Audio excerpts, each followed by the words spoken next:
Bienvenidos y bienvenidas a un nuevo capítulo de Historia Antigua con Age of Empires. Hoy empezamos con el capítulo 21 con el tema de Israel. Empezamos. Israel. Desde el segundo y primer milenio antes de Cristo, Israel y Palestina se ubican entre la región de Dan, río Jordán y Mar Muerto. Fuentes. La primera mención del pueblo de Israel la tenemos en la estela de Memphis de Amenofis II de la dinastía 18, nombrados como prisioneros, también llamados Apiru o hebreos. La estela de Belisán narra la revuelta de los Apiru contra Seti I en su campaña asiática. Según arqueólogos alemanes, Israel se formó en territorio cananeo hacia el siglo XII AC al unirse 12 tribus, asociadas en torno a un santuario, al modo de ligas griegas como en Delfos, formando la llamada Anfictionia. Los santuarios fueron Siquem, Betel y Silo, siendo los patriarcas los jefes de las tribus autóctonas. Según arqueólogos franceses, dan por válida la teoría del pasado anterior al establecimiento en Palestina por nombres, costumbres y ambiente social reflejado en el Antiguo Testamento.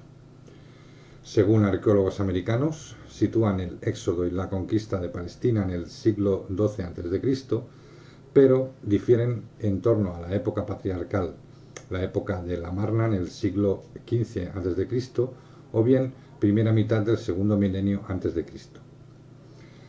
Según el Éxodo y fuentes arqueológicas no bíblicas, israelitas semiesclavos venidos de Egipto se establecieron en Palestina en torno al 1270 AC, en busca de la tierra prometida según el Antiguo Testamento.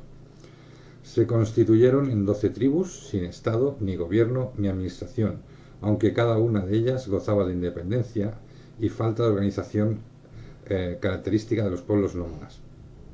La autoridad en materia jurídica la ejercían los ancianos y en época de guerra se reunían los hombres capaces de portar armas.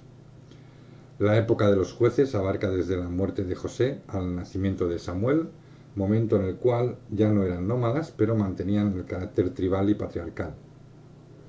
En acontecimientos graves surgían hombres designados con el nombre de jueces, siendo jefes a los que se les descendía el Espíritu Santo.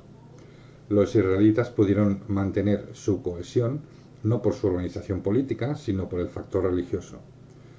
La suprema autoridad de las tribus estaba en manos de los jefes y un órgano central llamado el Consejo de Ancianos.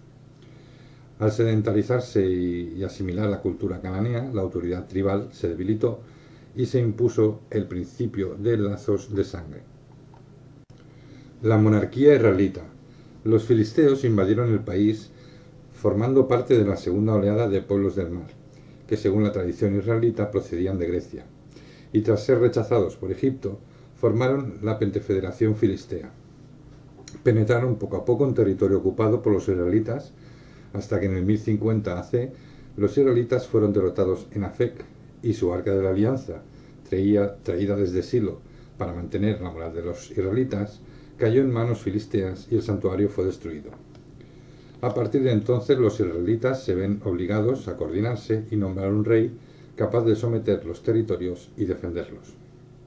Su primer rey fue Saúl, de entre el 1030 al 1010 AC, y que según el libro de Samuel presenta dos tradiciones opuestas sobre la instauración de la monarquía. Yahvé elige a Saúl como jefe o Nagid, o el pueblo pide a Saúl que nombre un rey y éste se aprovecha de la situación. La monarquía resultó ser una fuente de tensiones y contradicciones, una conforme a la tradición, representada y mantenida por los jueces, y otra impuesta por la lucha contra los filisteos.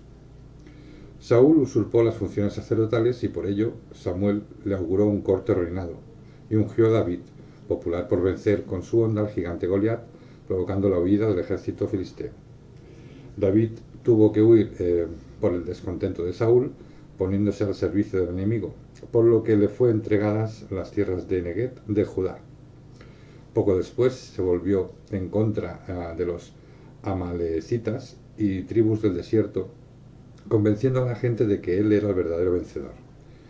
Ello sucedió cuando Saúl libraba una batalla en el monte Gelboé y fue derrotado, y al ver que sus 3 hijos murieron, se suicidó sobre su espada, aproximadamente sobre el 1010 AC.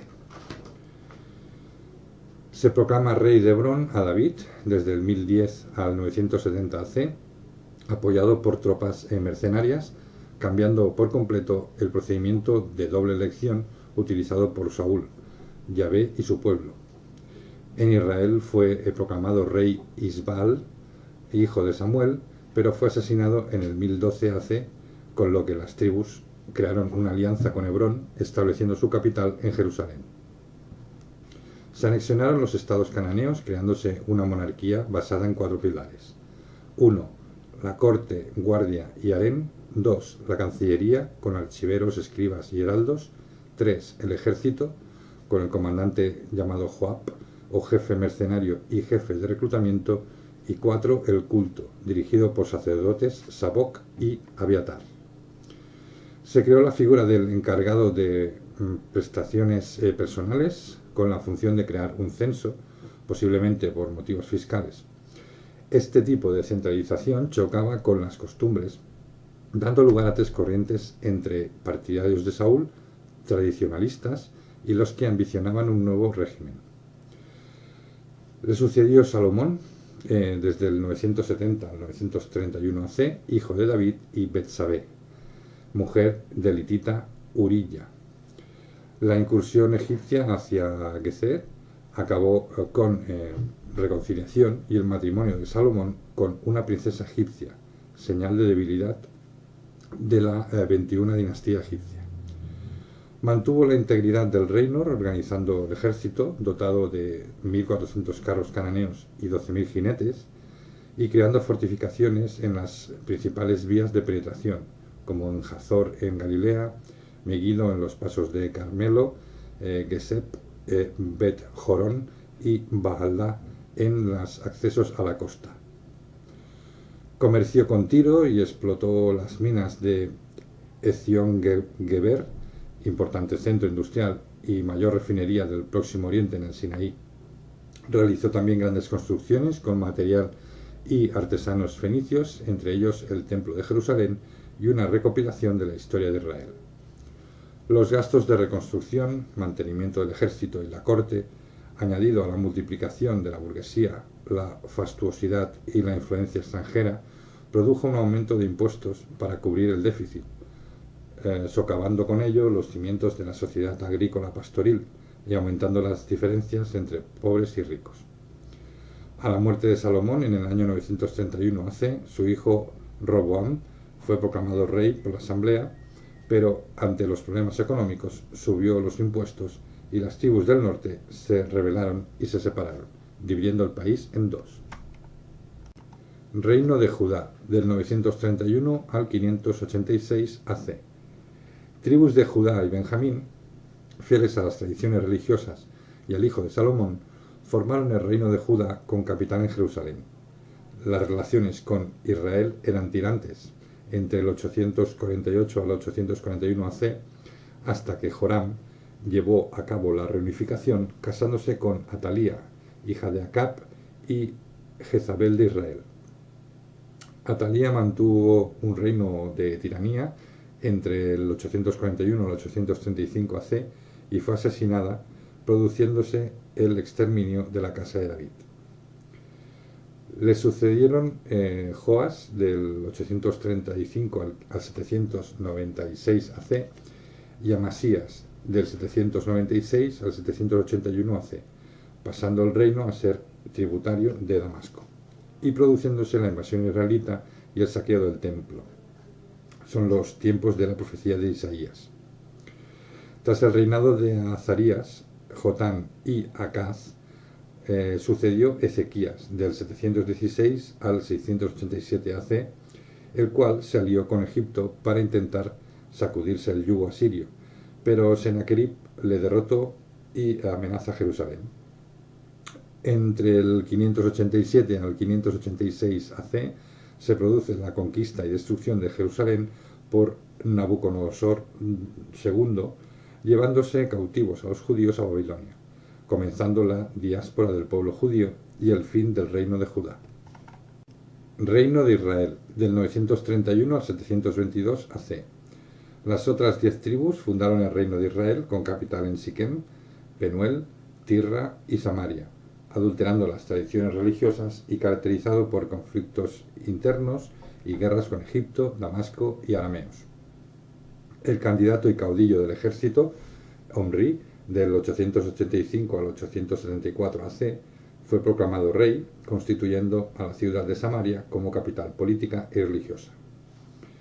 Le sucedió Acab, del 874 al 853 AC, casado con la fenicia Jezabel, a la que se oponía el profeta Elías por su culto fenicio. Su hija se casó con Joram, rey de Judá, dando lugar a la reunificación de los dos reinos. Le sucedió Jehú, del 841 al 814, elegido por un enviado de Elías y llevando a cabo el exterminio de los omridas. Pasó a ser tributario de Asiria, produciéndose desórdenes en momentos en los que los profetas Oseas y Amós predicaban la destrucción de Israel.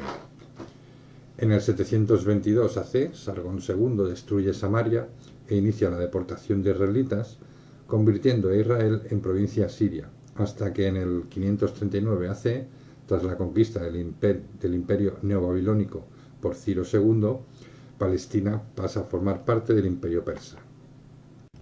Política y administración. Se organizaban administrativamente y políticamente alrededor de la monarquía, con acceso al trono renovando la alianza davínica para Judá con una gran ceremonia. El monarca no era divinizado, pero obtenía un estrecho vínculo con Yahvé o adopción espiritual que le convertía en un hombre distinto a los demás, siendo a la vez juez ungido. No existía el derecho de primogenitura. Y también estaban los altos funcionarios que asistían al rey, siendo jefes del ejército, de impuestos, de prefectos, comandantes de la guardia, 3 sacerdotes y 3 altos funcionarios. La administración se dividía en 12 prefecturas o regiones administrativas, cada una bajo el gobierno de un prefecto o nisap, las cuales se encargaban de suministrar alimentos y animales a la casa real. A nivel local también funcionaban los consejos de ancianos. Sociedad. La sedentarización trajo consigo cambios, ya que la noción de las tribus tendió a desaparecer en beneficio de la de los clanes establecidos en aldeas. Se formaron castas de altos dignatarios reales, separándose de los intereses municipales debido a las necesidades administrativas de la monarquía. Las clases sociales se dividían en hombres libres, jefes de familia poderosas o funcionarios reales, civiles o religiosos, ancianos o los cegerim, jefes o los sarim, notables o los nevidim y población libre, sin distinción de clases, también llamados ham-jerez o pueblo del país, y los jerim, hombres libres de clase inferior, sin posesiones ni tierras, siendo agrícolas asalariados. Existían asociaciones profesionales en las que se agrupaban artesanos y el comercio fue una vocación tardía, ya que durante la monarquía estaba monopolizado por el Estado. Los esclavos formaban un grupo reducido de varias procedencias. Derecho y justicia. La ley israelita era esencialmente religiosa y su poder legislativo era y es la divinidad, siendo el rey el juez supremo al que se podía apelar. Existían dos formas, de formulación casuística, o sea, legado del derecho cananeo, y de formulación apodíptica, es decir, de formulación imperativa propia del derecho religioso israelí. Los tribunales tenían 3 jurisdicciones, el tribunal de ancianos, el tribunal real y el tribunal sacerdotal. El régimen de propiedad era familiar y el patrimonio no debía salir de la familia. Sin heredero varón, pasaban las hijas, que debían casarse con miembros de la tribu, o en último caso con familias colaterales. Cultura y religión. El yavismo de Moisés era una monolatría, ya que no excluía al resto de dioses. La religión de Israel era primitiva y antropomórfica, con una deidad que luchaba contra los enemigos de su pueblo, y no estaba ligado con el individuo, sino a la nación, y exigía el homenaje de sus vasallos. Su culto era monolátrico y sin mitología, siendo fuente de justicia y su santuario el depósito de la ley. El propio nombre de su deidad llegó a ser impronunciable por escrúpulos religiosos, y el gran mérito de Moisés fue haber conectado a la idea religiosa con la moral. La relación de Yahvé con su pueblo era paternal. Cuando los israelitas se establecieron en Canaán, se produjo un lento proceso de fusión, copiando la vida sedentaria y agrícola de sus vecinos. La conciencia de una nacionalidad distinta nace al amparo de una religión distinta, intensificada durante la guerra con los filisteos en el siglo XI, entre el siglo X y XI a.C. El proceso de aproximación al monoteísmo durante la monarquía fue lento, donde Dios fue propio de los asuntos del Estado, mientras que para cuestiones de fecundidad y cosechas se recurría a los númidas locales. El inicio del monoteísmo se encuentra en la época de los profetas, cuya intolerancia religiosa era rara en esa época. El templo fue concebido como lugar de habitación real de Yahvé y empezó a hacerse paradójico que el Dios creador del universo habitase una casa hecha por un hombre. Así que se buscó una fórmula en la que habitaba el nombre de Yahvé, o que Yahvé había puesto su nombre en el templo. Se convirtió en el emblema de la dinastía davínica y símbolo nacional religioso. El personal de templos, los levitas, fueron en principio una tribu profana, o sea, extraños al pueblo, que acabarían por compensar su fracaso político y sobrevivir debido a los poderes religiosos de los que estaban investidos.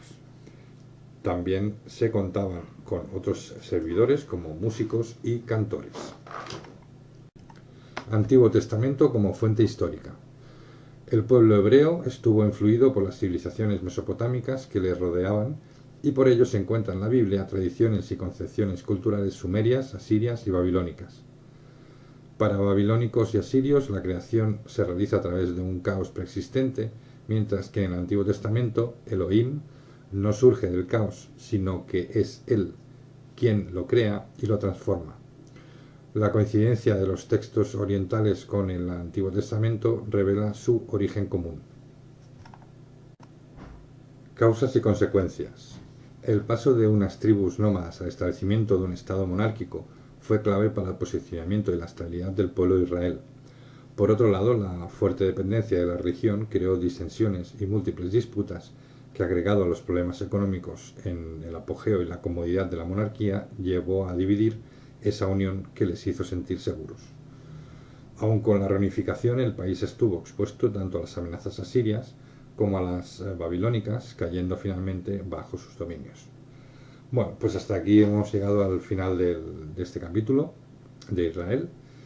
Bastante interesante conocer esta bastante historiográfica sobre Israel, porque es importante, porque nos da un poco más de luz sobre solo una fuente escrita en base a tradiciones religiosas. Y bueno, pues así podemos contrastar y ver algunos datos que nos puedan chocar un poco. Recordar que aquí está claro, y si leemos la Biblia vemos que que Yahvé no les prohíbe que puedan tener otros cultos. Lo único que, como es muy celoso, quiere que solo adores a Yahvé, porque si no, ves a saber lo que te pasa si adoras a otro. Y pues nada, pues lo dejamos aquí y pues volveremos en otro capítulo. Espero os haya gustado y bueno, pues os doy un abrazo a todos y a todas. Hasta pronto.